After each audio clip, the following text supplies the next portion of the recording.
Hi beauties, welcome to the part 2 of Chioma and Park Lee's story. So, let's do a quick recap into the first episode. Chioma, a proud Nigerian woman who left Lagos to chase her dreams, collided with Park Lee, literal Korean Mafia boss disguised as a CEO, spilled coffee all over his designer suit, told him his arrogance was showing, got fired, somehow got hired at his hotel, and then walked into a surrogacy clinic only to find out he's the client? And now she's actually considering carrying this man's child for money? If you're not subscribed yet, I need you to do that right now because the story is about to get even more unhinged, and I refuse to let you miss what happens next. Hit that subscribe button like your life depends on it. Now let's get into it. 36 hours after that catastrophic meeting at the fertility clinic, Seoul continued its usual rhythm, oblivious to the fact that Chioma Peters' entire world had been flipped upside down and set on fire. The city moved with its characteristic efficiency, people rushing to work, traffic flowing through Gangnam's pristine streets, neon signs flickering to life as evening approached. But inside Chioma's cramped studio apartment in Itaewon, time had stopped. She sat on her bed, surrounded by papers she couldn't afford to ignore. Rent notices printed on aggressive red paper. Her student loan statement from the University of Lagos, the numbers seeming to grow larger every time she looked at them. A message from her mother about medical bills that made Chioma's chest tight with guilt. And her phone, buzzing every few hours with a simple message from an unknown number that she knew belonged to him. TikTok Miss Trip and Fall. That nickname. That infuriating, condescending nickname that somehow made her want to throw her phone across the room and laugh at the same time. Park Lee had a gift for getting under her skin in ways that should be illegal. Her roommate Jiwon had tried to help, bringing her tea and practicing her limited English to ask if Chioma was okay. But how could she explain this situation? Just considering becoming a surrogate for the terrifying mafia boss who owns half of Seoul and makes my life miserable for sport. Normal Tuesday things. She read the compensation figure again. Then again. The number didn't change. It was still enough to clear every debt, send money home for her mother's surgery, and have enough left over to maybe, just maybe, start the event planning business she'd dreamed about since university. Her grandmother, God rest her soul, had always said that sometimes the devil offers you exactly what you need just to see if you'll take it. Well, Chioma thought bitterly, Park Lee certainly qualified as a devil. 2 days after that clinic revelation, Chioma found herself back in the sterile, unnervingly calm offices of the Seoul Fertility Solutions Agency. This time, she'd come prepared, or at least she'd tried to prepare. She'd worn her most professional outfit, a cream-colored blouse and black slacks that screamed, I am a serious person making serious decisions, even though inside, she felt like she was free-falling without a parachute. She'd made a list of questions on her phone. She'd practiced saying no in the mirror 17 times.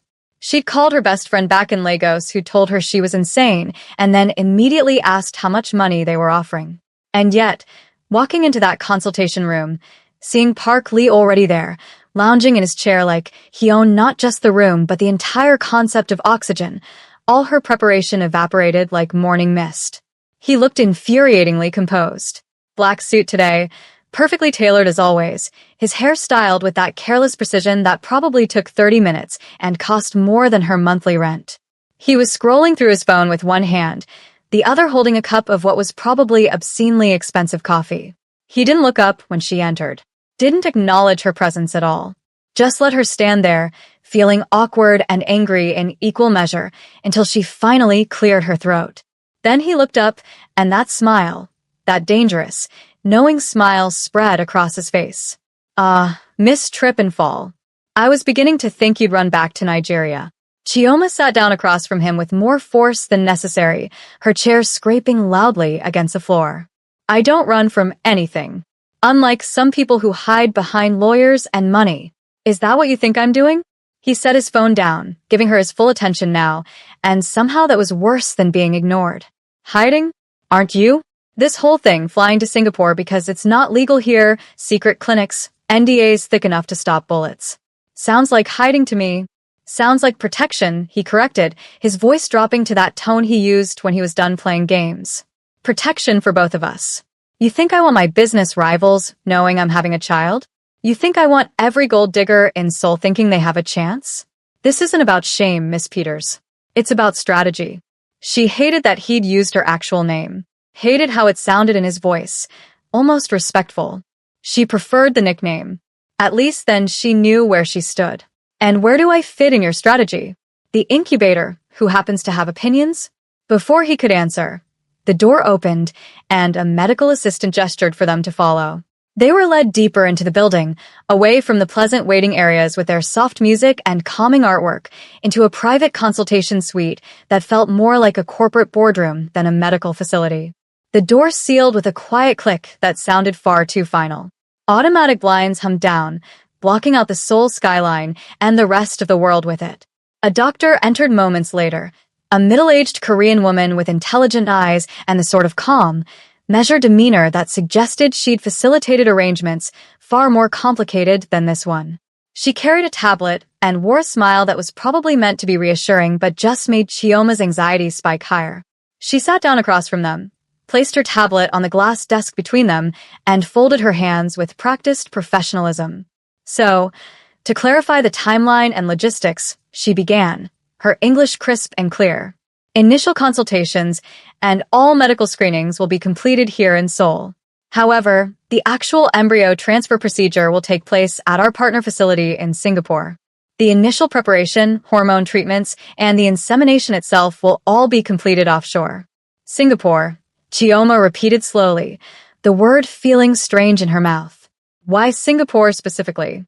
The doctor's smile never wavered, but something flickered in her eyes, a momentary hesitation that told Chioma everything she needed to know. Timing and regulatory flexibility. Mr. Park's medical team has an established relationship with the Singapore facility. It's quite common for international clients seeking discretion. Discretion, Chioma echoed, then turned to Park Lee with one eyebrow raised. That's an interesting word for illegal. Not illegal, he said evenly, no trace of defensiveness in his tone. Different regulations. South Korea has specific restrictions regarding surrogacy arrangements. Singapore's medical framework allows for more flexibility in certain circumstances. We're not breaking any laws, Miss Peters. We're simply choosing which laws to follow. How convenient for you, Chioma shot back. Must be nice to just pick and choose your legality. The doctor cleared her throat delicately, drawing their attention back. The Singapore clinic is world-class, truly. Some of the finest fertility specialists in Asia. You'll receive exceptional care throughout the entire process.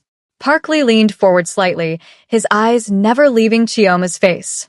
You'll be flown on a private jet. No commercial terminals, no crowds, no photographers. The best medical team money can buy. Complete anonymity throughout the entire procedure. This isn't about cutting corners, Miss Peters. It's about ensuring everything goes perfectly. Anonymity from who exactly? Chioma crossed her arms, a defensive gesture she couldn't quite suppress. The press? Your business associates? Your other women? One eyebrow rose slowly, and despite the tension, she saw genuine amusement flicker across his features. Other women? Miss Tripp and Fall, you wound me. I'm a very busy man. I barely have time for one woman complicating my life, let alone multiples. Don't flatter yourself, Chioma snapped. I'm not jealous. I'm practical.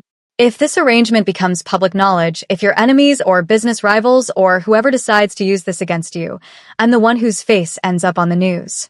Nigerian woman, foreign worker on a visa, caught up in scandal with powerful Korean businessman. Do you understand what that would do to my life? To my family's reputation back home? His expression sobered immediately, the mockery draining from his features. When he spoke again, his voice was quiet but absolutely certain. From everybody. The anonymity is from everybody, including anyone who might think they can get to me through you.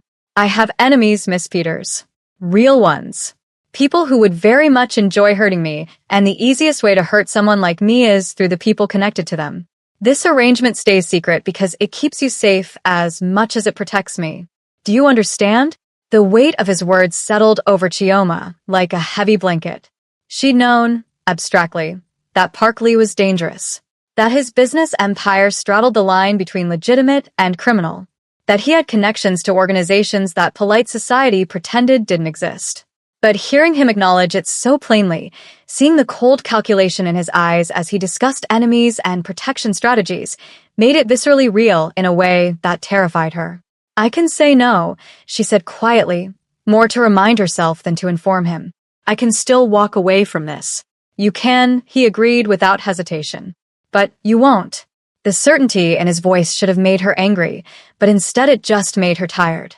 Because he was right, and they both knew it. The compensation figure was too large. Her debts were too overwhelming.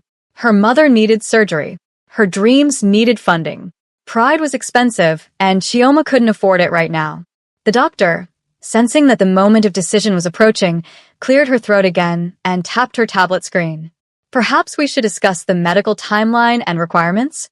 Ms. Peters, if you decide to proceed, there will be a preparatory phase before the actual transfer. You'll need to undergo hormone treatments for approximately 2 weeks to prepare your body for pregnancy. These treatments come with potential side effects that you should be aware of. Headaches, nausea, dizziness, mood fluctuations, fatigue. Some patients experience fainting episodes, though that's less common. Fainting episodes, Chioma repeated, latching onto that detail. So I could just randomly pass out? It's not typical, but it's a possibility we need to prepare for. Your hormone levels will be carefully monitored and adjusted to minimize adverse reactions. You'll have regular check-ins with the medical team, and we'll be watching for any concerning symptoms. Chioma turned to Park Lee, her expression challenging. And if I do faint, do I just hit the floor, or is someone actually going to catch me? His response was immediate, delivered with that infuriating confidence. I'll catch you. It's my marble floor, after all. I can't have you damaging the expensive materials. She wanted to throw something at him. You're absolutely impossible. You've said that before, miss trip and fall. Multiple times now, actually. It's starting to lose its impact through repetition. Stop calling me that, she said through gritted teeth. Then earn a new nickname. He countered smoothly. The doctor was watching this exchange with barely concealed fascination, probably wondering what sort of disaster she'd gotten herself involved in facilitating. Before the argument could escalate further, she interjected smoothly. Shall we discuss the contractual terms and conditions? Chioma took a deep breath, pulling herself together and focusing on what mattered. If I agree to this, and that's a massive if, I have conditions. Non-negotiable conditions. Park Lee leaned back in his chair, that trademark confidence radiating from him. Speak. My debts, all of them, cleared completely before any procedure happens. Student loans, credit cards, the money I owe my landlord, everything. I want documentation showing zero balances. And after the birth, seed capital for my own business. Real money, not some token amount that won't actually accomplish anything. Define your own business, he said, and he was actually taking her seriously now, arms folded but expression attentive. What exactly are you planning? Events and hospitality, Chioma said, lifting her chin. Corporate events, weddings, cultural celebrations, product launches. I have a degree in business administration from the University of Lagos. I have hotel experience, now thanks to you making my life difficult. I know what I'm doing, I just need capital to start properly. He considered this for a long moment, and Chioma could practically see the calculations happening behind those sharp eyes. Cost-benefit analysis, risk assessment, potential return on investment. Finally, he nodded once. Agreed. Stipend begins immediately. Paid weekly to cover your living expenses during preparation and pregnancy. Seed capital transferred within 30 days of successful birth. Housing costs covered for the entire term of the arrangement. Anything else? No cameras in my living space, Chioma continued, emboldened by his agreement. No security guards watching me sleep. No random medical staff barging in at 3 a.m. because they decided they need to check something. I need privacy. I need spaces that are actually mine. Park Lee glanced at the doctor, then back to Chioma. Security cameras in public areas only, for your protection as much as mine. Medical access limited to licensed professionals with scheduled appointments. They knock first. Every medical interaction gets documented in your file for transparency. That acceptable? And no, Chioma paused, searching for the right words. No, you belong to me nonsense. I'm not your property. I'm not some possession you can control. His eyes locked onto hers, and suddenly the temperature in the room seemed to drop several degrees. That's non-negotiable. For the duration of this arrangement, you are under my protection, which means you follow my security protocols. You belong to me until this child is safely born. That's not about ownership, Miss Peters. That's about keeping you alive. Chioma scoffed, anger flaring hot in her chest. That's not fair. You're just a controlling, arrogant bully who gets off on intimidating people. I know, he said simply, and had the audacity to smile. And I'm very good at it.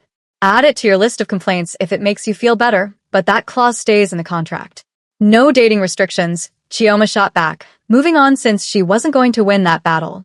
You don't get to control my personal life or who I spend time with. Denied, he said immediately. Absolutely denied. No dating, no casual relationships, no complications. You want to know why? Because the second some photographer catches you with another man, every news outlet in Seoul will start speculating about whose baby you're carrying. My enemies will start connecting dots. Your face will be plastered across every tabloid and gossip site. Is that what you want? Because I can promise you it's not what I want. She hated that he had a point. Fine. But you don't control what I eat, what I wear, what I read, or how I breathe. I'm not your puppet. Dietary and medical compliance are non-negotiable, he countered immediately. You're carrying my child, which means you eat properly, sleep properly, and follow every medical guideline to the letter. Everything else? His hand waved dismissively. Wear whatever you want. Read whatever you want. I don't care about your fashion choices or literary preferences. Chioma pulled out her phone, checking the list of demands she'd made during her sleepless night. And a charitable donation. There's a girls' technology education program in Kano, in northern Nigeria. They teach coding, software development, and digital skills to young women who can't afford formal education or university. I want a substantial donation made to that program in my grandmother's name. Something shifted in Park Lee's expression, a flicker of what might have been respect crossing his features. Done. How much? Enough to fund operations for a full year. Enough for scholarships for at least 20 girls, maybe more. My grandmother believed education was the only real way to break cycles of poverty. This matters to me. Consider it handled, he said simply. I'll have my people contact the program directly. Anything else? No stalking me at work, Chioma continued. No more petty punishments for imaginary mistakes. No more threatening to fire me every 5 minutes over nothing. If I'm doing this, if I'm actually agreeing to this insane arrangement, that behavior stops immediately. But it's my favorite hobby, he protested, and despite everything, despite the tension and fear and absolute insanity of this situation, Chioma almost laughed. Add it to the contract or I walk, she said firmly. He studied her for a long moment, dark eyes searching her face for something she couldn't identify. Then he nodded once. Fine. Added. No more workplace harassment as you so dramatically call it. Later that evening, after hours of additional discussion and preliminary paperwork and medical questions that made Chioma's head spin, she was back in her tiny apartment trying to process everything that had happened. Her phone buzzed with a message from the agency's official number. Please review the attached NDA and preliminary terms. Digital signature required within 12 hours, or the offer expires. Her hands shook as she opened the document. It was extensive, dozens of pages of legal language that made her eyes glaze over. Confidentiality clauses that could ruin her if violated. Medical procedures explained in clinical detail. Financial arrangements broken down to the last one. Penalty fees for breach of contract that made her stomach drop. Security protocols that felt both protective and suffocating. It was overwhelming. It was terrifying. It was also more money than she'd ever seen offered for anything in her entire life. Tick-tock, miss trip and fall. The voice came from directly behind her, low and amused, and Chioma spun around so fast she nearly dropped her phone. Park Lee stood in the storage area doorway because of course he did. Of course he'd followed her. Of course, he couldn't just give her space to think and breathe and make the most important decision of her life without his shadow looming over her. This is a staff area, she snapped, anger making her voice sharp. You can't just walk in here whenever you feel like it. I own the hotel, he reminded her calmly, stepping inside and letting the door close behind him. Every area is my area, technically speaking. Make your decision faster, or I'll assume it's a no and find someone else by tomorrow morning. That shouldn't have stung. This was a business arrangement, nothing personal, just a transaction between two people who could barely stand each other. But somehow, The casual way he said it, like she was completely replaceable, like these past weeks of verbal warfare and strange almost moments meant absolutely nothing, it hurt more than she expected. I haven't said no, she called after him as he turned to leave. He paused in the doorway, not turning around. Then don't waste my time saying nothing. That night, alone in her apartment with Ji-won already asleep in the adjacent room, Chioma read the contract 3 complete times. Every clause, every condition, every promise and threat wrapped in impenetrable legal language. The NDA that could destroy her reputation if she violated it. The wellness coverage that was actually surprisingly comprehensive for something so morally questionable. The Singapore clause that still made her uneasy, but she understood the reasoning now. The monitoring conditions that felt invasive and protective in equal measure. Weekly medical check-ins. A dedicated driver during treatment phases. A medical team on 24-hour call. Restrictions on travel, on alcohol consumption, on basically everything, but also protections. Liability coverage. Health insurance better than anything she'd ever had. Emergency contacts. Legal representation, if needed. She thought about every door that had slammed in her face since coming to Korea full of hope and ambition. Every job application ignored because her degree was from Lagos instead of Seoul. Every apartment viewing where landlords suddenly remembered they'd already rented to someone else the moment they saw her face. Every time she'd sent money home to help her family and then lived on instant noodles for a week to make her budget work. Every time her mother called about medical expenses and Chioma had to pretend everything was fine, that she was thriving in Korea, that the dream was working exactly as planned. At 2:47 in the morning, with tears she refused to acknowledge streaming down her face, Chioma signed the NDA. Her finger hovered over the submit button for a full 60 seconds while she second-guessed everything. Then she pressed it. The confirmation screen appeared. Document received and processed. Further instructions will follow within 24 hours. She barely slept, kept awake by anxiety and second thoughts and Ji-won's worried questions that Chioma couldn't fully answer. Dawn came too quickly, gray light filtering through her thin curtains, and she dragged herself out of bed feeling like she'd made either the best or worst decision of her entire life. When she arrived at the private clinic for the pre-screening appointment, exhausted and running on nothing but anxiety and instant coffee, he was already there. Of course he was. Park Lee stood in the waiting area with a cup of dark coffee, his suit immaculate as always, his expression unreadable as he watched her approach with dark circles under her eyes. The nurse called her name, and Chioma stood on shaky legs, preparing to walk into the examination area alone. But Park Lee stood too, moving to follow her like it was the most natural thing in the world. "You don't have to hover," she said tiredly, too exhausted for their usual verbal sparring. "I can handle a simple blood draw by myself." "I don't hover," he corrected mildly. "I supervise." "That's not better," she muttered. "That's actually significantly worse." He ignored her protest, speaking quietly to the nurse instead, his voice low enough that Chioma almost didn't catch it. "Make sure she eats something substantial after the blood draw. Something warm." She probably skipped breakfast again. "I didn't skip breakfast," Chioma protested, but her traitorous stomach chose that exact moment to growl loudly enough to be heard across the waiting room. His tiny knowing smile was absolutely infuriating. "Noted," he said simply, and somehow made those 2 syllables sound smug. After the blood work and the initial physical examination, and what felt like 100 invasive questions about her medical history going back to childhood, Chioma emerged from the examination room exhausted, slightly dizzy from having blood drawn on an empty stomach, and emotionally wrung out. She found Park Lee waiting in the private lounge area, and before she could say anything or protest or remind him that she was perfectly capable of taking care of herself, he slid a covered dish across the table toward her.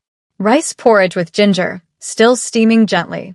A cup of honey citron tea beside it, the kind that settled upset stomachs. "I can buy my own food," she said, but she sat down anyway, suddenly intensely aware of how hungry she actually was. "But you didn't," he pointed out reasonably. "You came here on an empty stomach after signing life-altering legal documents at 3 in the morning, and you thought you'd just power through on stubbornness alone. That's not strategic, Miss Peters. That's foolish." She wanted to argue, wanted to maintain her pride and her independence, but the porridge smelled amazing and she was too tired for battle. After a beat of silence, she said softly, "Thank you." Something shifted in his expression, became less mocking and more genuine. "You're welcome." Back at the hotel later, during a rare quiet moment between events when Chioma was reviewing table assignments for an upcoming corporate dinner, Park Lee appeared at the service station where she was working. He didn't announce himself, didn't say anything at first, just studied her with that intense gaze that made her feel like a specimen being examined under laboratory conditions. "What?" She finally asked without looking up from her tablet. "Do I have something on my face?" "Your hotel schedule is brutal," he said instead of answering. 12-hour shifts, sometimes longer when there are major events. Reduce your hours during the preparation phase. You're going to need rest. "I can't afford to," Chioma said automatically. "The stipend hasn't started yet, and I still have bills." "That's exactly what the stipend is for," he pointed out. "Did you actually read the contract, or did you just skim it looking for trap clauses?" "I read every single line," she said defensively. "There were a lot of lines. It took hours." "There are more coming," he warned. "In a few days, my legal team will have the full wellness consultant agreement ready. That's your public-facing cover story, in case anyone asks questions about why you're suddenly spending time around me." "Wellness consultant," Chioma repeated skeptically. "What does that even mean?" "Whatever we want it to mean," he said with a shrug. "Officially, you'll be hired to handle scheduling optimization, nutritional planning, personal routine management. Vague enough to be believable, specific enough to explain your presence. No one will question it." A few days later, Chioma found herself in Park Lee's penthouse conference room, which was exactly as intimidating as she'd imagined. The space screamed wealth and power, from the floor-to-ceiling windows offering impossible views of Seoul, to the minimalist furniture that probably cost more than a car, to the two lawyers sitting across the massive glass table looking crisp and professional and slightly nervous about whatever was about to happen. "Ms. Peters," the first lawyer began, sliding a thick document across the table toward her. "This is the Wellness Consultant Agreement. Your official public duties will be intentionally generic and vague. Scheduling optimization, nutritional planning oversight, personal routine management. Nothing specific enough to invite detailed questions." The second lawyer jumped in smoothly. "We also strongly recommend a temporary residence arrangement. A furnished suite in Park Tower during treatment windows and recovery periods. It's primarily for medical monitoring purposes, but also for privacy and security." "Absolutely not," Chioma said immediately, her voice sharp with automatic refusal. "I'm not moving in with a man who still calls me Miss Tripp and Fall like it's my legal name." Park Lee, who'd been quiet until now, leaned forward slightly. "It's not cohabitation in any traditional sense. Different floors entirely. Different entrances. My personal physician maintains an office in the building and will be on call for any medical needs. Fewer witnesses, fewer security risks. If rumors start circulating, if anyone connects the dots between us, everything burns. You understand that, right? Or we could just hide less," Chioma challenged. "All this elaborate secrecy, doesn't it just make everything seem more suspicious?" His expression was measured and controlled. "This is not a romance novel, Miss Peters. This is a business arrangement with very real security concerns attached. My world is not safe. People get hurt. I will not let you become collateral damage, but that means you follow the established protocols without arguing at every turn. It's also not your personal dictatorship," she shot back, holding his gaze even though her heart was pounding. "I keep my current apartment. I'm not giving up my independence or my own space. But fine, during the actual treatment preparation and immediate recovery after the birth, I'll stay in your building if the security is really that important. Separate floor, like you said. Different entrance.